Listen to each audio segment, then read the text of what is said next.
अस्सलाम वालेकुम रहमतुल्लाहि व बरकातुहू। दोस्तों, हज 2026 के लिए एप्लीकेशन की आखिरी तारीख आज यानी 7 अगस्त 2025 है।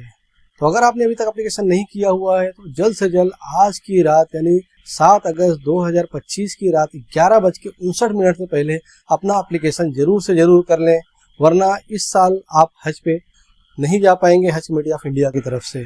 तो दोस्तों, जैसा कि पिछले सर्कुलर नंबर 6 में हज कमेटी ने बता दिया था कि आगे डेट बढ़ेगी नहीं। ये जो डेट बढ़ी हुई ये लास्ट टाइम है। एप्लीकेशन की जो डेट है वो 7 अगस्त 2025 ये लास्ट टाइम है, इसके बाद डेट बढ़ेगी नहीं।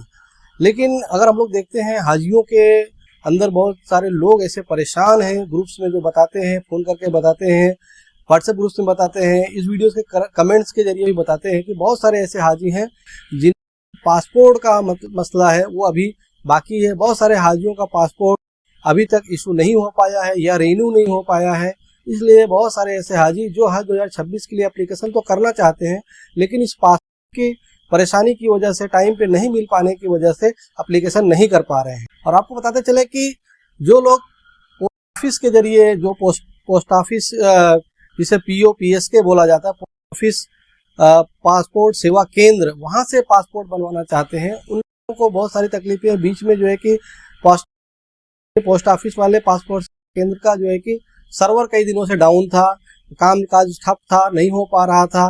तो उसकी वजह से भी लोगों का पासपोर्ट का जो प्रक्रिया थी, वो एप्लीकेशन का काम था, वो कंप्लीट नहीं हो पाया है। और बहुत सारे लोगों का पासपोर्ट पोस्ट में ऑफिस में आके अटका हुआ है, या जो है कि पुलिस वेरिफिकेशन के लिए अटका हुआ है। इस तरह बहुत सारे लोगों का पासपोर्ट का मसला है। बहुत दुआ कर रहे हैं, रिक्वेस्ट कर रहे हैं, फ़ोन कर रहे हैं कि जो है कि डेट बढ़ाई जाए। और जैसा कि हज कमेटी ने पिछले सर्कुलर में कह दिया था कि जो है कि डेट नहीं बढ़ेगी, इसलिए डेट का बढ़ना बड़ा मुश्किल है। लेकिन जिस तरह से लोगों के रिकमेंडेशंस आ रहे हैं, एप्लीकेशंस आ रहे हैं, रिक्वेस्ट आ रही है, हो कमेटी डेट बढ़ाए, इसका सारा पर ही है। वो चाहे तो डेट बढ़ाएगी और चाहे तो नहीं बढ़ाएगी। तो दोस्तों, इसके साथ हम लोग देख लेते हैं कि बहुत सारे हाजियों के जो प्रॉब्लम्स चल रहे हैं वो हैं।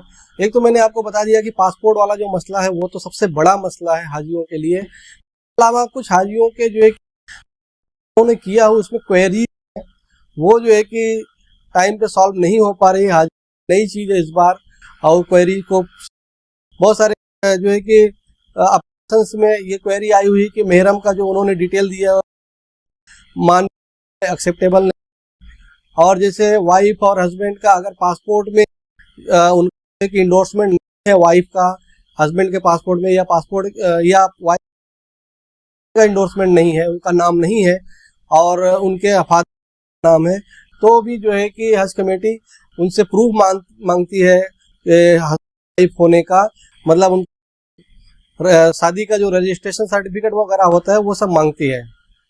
तो इस तरह से ये भी चीज़ें जो है कि टाइम पे नहीं हो पा रही है। उसके अलावा भी बहुत सारी चीज़ें हैं, कंपेनियन वाली जो चीज़ें हैं, अगर जो है कि ब्लड रिलेशन नहीं है तो वहाँ भी प्रॉब्लम आ रहा है।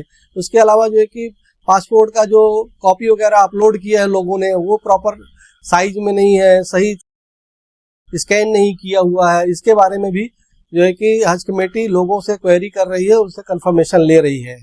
तो ये सारी चीज़ें भी हो रही हैं साइड में, जिसकी वजह से भी हाजियों को बहुत सारा तकलीफ हो रहा है। और बहुत सारे लोग जो है कि जो एप्लीकेशन भी कर रहे हैं, उनको जो जहाँ पे स्कैन करके देना पड़ता है, जो वहाँ पे पासपोर्ट को रीड करता है, जो हज कमेटी का सॉफ्टवेयर पासपोर्ट को जो MR वाले जो लाइन रहती है, यानी कि मशीन रीडेबल जोन जिसे बोलते हैं, जो हज के नीचे देखेंगे जहाँ पे जो है कि कोड लिखा रहता है, आप नाम, एज, डेट ऑफ बर्थ और डेट ऑफ इशू वगैरह उसमें मेंशन रहता है, और नेशनैलिटी, तो ये सारी चीजें उसमें मेंशन रहती हैं। तो वो चीज को रीड करता है। तो जब एप्लीकेशन में पहले आपको जो है कि पासपोर्ट को स्कैन करना पड़ता है, जिससे वो सारी चीजें रीड कर लेता है, तो उसमें बहुत सारे लोगों का गलत रीड कर रहा है और बहुत सारे लोगों का डिटेल नहीं कर रहा है और उसके आगे नहीं बढ़ रहा है। तो ये है। तो इसमें एक चीज मैं आपको बता दूं, हालिया नजर में आया है कि बहुत सारे लोग ऐसे हैं जो पहले स्टेज पे जो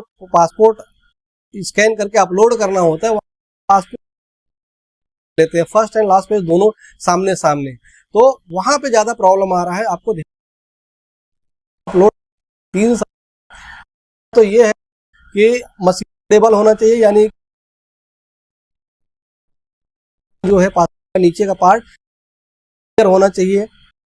दूसरा कि उसकी जो साइज होती है वो 500 वो जेपीजी जेपीग और जो फॉर्मेट में होना फॉर्मेट वो ज़्यादा सक्सेस माना जा रहा है, देखा जा रहा है। तो इसके साथ में जब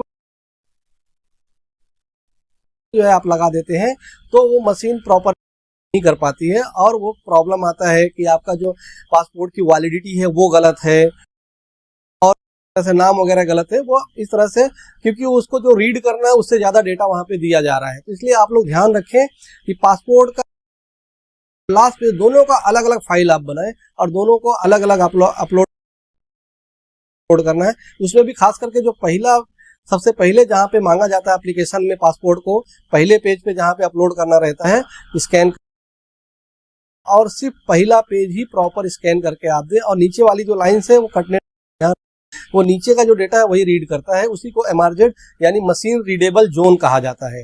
ये सारी कॉम्प्लिकेशंस आ रही हैं। बहुत सारे लोगों को जो है कि सीनियर सिटीजन है 65 प्लस, कंपेनियन नहीं है, नहीं कर पा रहे हैं, इस तरह की प्रॉब्लम है। और सबसे बड़ा प्रॉब्लम जो है वो पासपोर्ट को टाइम पे नहीं। तो दोस्तों आप लोगों को बता दें कि अब ये हज कमेटी के ऊपर डिपेंड करता है कि आपकी जो रिक्वेस्ट गई है उससे हज कमेटी कुछ दिन और आपको टाइम देती है या नहीं देती है। इसके बारे में डिसीजन सिर्फ और सिर्फ हज कमेटी ले सकती है। लेकिन जिनके पास इंफॉर्मेशन है, पासपोर्ट वगैरह सारा रेडी है और वो करना चाहते हैं एप्लीकेशन, तो जरूर से जरूर एप्लीकेशन रात यानी 7 अगस्त 2025 की रात 11:59 तक जरूर से जरूर अपना एप्लीकेशन, अगर आपके पास सारा डेटा रेडी है। और जिनके पास डेटा नहीं रेडी है, पासपोर्ट वगैरह का इशू है, वो लोग अल्लाह ताला से दुआएं करते रहें। अगर अल्लाह ताला की मर्जी होगी तो इंशाल्लाह जाएंगे, इंशाल्लाह एप्लीकेशन कर पाएंगे। इसी के साथ आपको बता देते हैं कि बहुत सारे एनआरआई भाई ये सवाल करते हैं कि हम लोग अपना जो है कि मेडिकल सर्टिफिकेट या पासपोर्ट का कॉपी वगैरह कैसे लगा पाएंगे शुरुआत में ही अभी, क्योंकि वो लोग जो है कि अपने जॉब पे हैं, जिस भी देश में है वहाँ पे।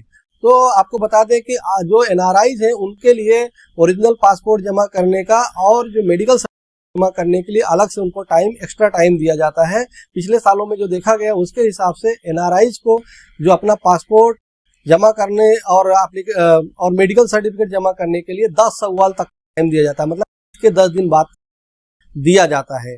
तो तब तक आप जो है कि आ जाएंगे और तब तक जो है कि ईद के 10 दिन के बाद जो है कि फिर ईद के 20-25 दिन के बाद फ्लाइट चालू हो जाती है, तब आना ही है। तो आप आने के बाद भी पासपोर्ट जमा कर सकते हैं। इसके अलावा एक चीज, डेट कोई मांगी हुई कि हमको इस डेट पे जाना है, ठीक है, हज फ्लाइट के लिए, तो उसमें अगर आपने कोई डेट स्पेशल लेटर दे के मांगा है तो आप एक लेटर वहां पे दे सकते हैं हज कमेटी को कि हम अपने बाद जाने का डेट है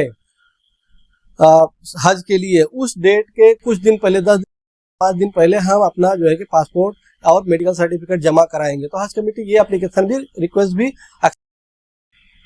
तो एनआरआई जो बाहर रह रहे हैं उनको तकलीफ नहीं है, आप कर दें। और जो है कि बाकी का ये जो डिटेल है, दोनों मेडिकल सर्टिफिकेट और ओरिजिनल पासपोर्ट को इंशाल्लाह उसके लिए टाइम दिया जाएगा। लेकिन ध्यान रहे कि एक एप्लीकेशन में अगर एनआरआई भी है, एक एनआरआई है और 3 इंडियन है, इंडियंस रहेंगे उनको अपना डॉक्यूमेंट टाइम पे जमा करना पड़ेगा। ये छूट सिर्फ एनआरआई के लिए है। दोस्तों इसके साथ आपको बताते चलते हैं कि जो हज कमेटी का सर्कुलर नंबर 6 था उसके जरिए उन्होंने बता दिया था कि जब आपका कुर्रा हो जाएगा, आपका सिलेक्शन हो जाएगा, जितने हाजियों का सिलेक्शन होगा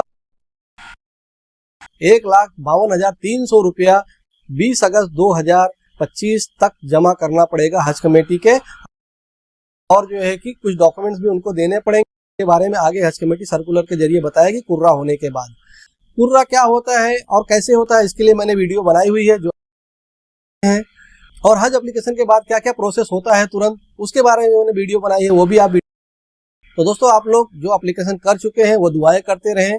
जिनका कवर नंबर नहीं आया है वो कवर नंबर भी जल्दी इंशाल्लाह आ जाएगा। बहुत सारी स्टेट है जो कवर नंबर में थोड़ा उनके पास, अगर आपका कवर नंबर नहीं आया है, दिखा रहा है, तो आप हज कमेटी में एक बार कॉल कर लें। अगर वो बोलते हैं कि आप बेफिक्र रहें तो इसके बाद इंशाल्लाह आपको तकलीफ नहीं है। हज जो है कवर ये जो 7 तारीख के है उसके बाद भी 2-3 दिन तक उनके पास टाइम है पूरा बैकलॉग पूरा करने के लिए, पूरा काम पूरा करने के लिए। तो हो सकता है 9 या 10 तारीख तक भी आपका कवर नंबर आता रहे, लेकिन अपना स्टेटस आप देखते रहे। अगर वहाँ क्वेरी है, कोई मतलब आपसे कुछ चीजें मांगी जा रही हैं, तो जरूर से जरूर और जल्द से जल्द उसको क्लियर करें, नहीं तो आपको कवर नंबर नहीं मिलेगा। और जिसको कवर नंबर नहीं मिलेगा वो कुर्रा में शामिल नहीं हो पाएगा। तो दोस्तों ये थी वीडियो आज की। उम्मीद करते हैं वीडियो आपको इन्फॉर्मेटिव लगी होगी। वीडियो को लाइक करें, शेयर करें, हमारे चैनल को सब्सक्राइब कर लें, हमारे व्हाट्सएप ग्रुप को जरूर ज्वाइन कर लें जिसमें आपके सवालों के जवाब दिए जाते हैं। इस वीडियो में बस इतना है, मिलते किसी और वीडियो में। अस्सलाम वालेकुम।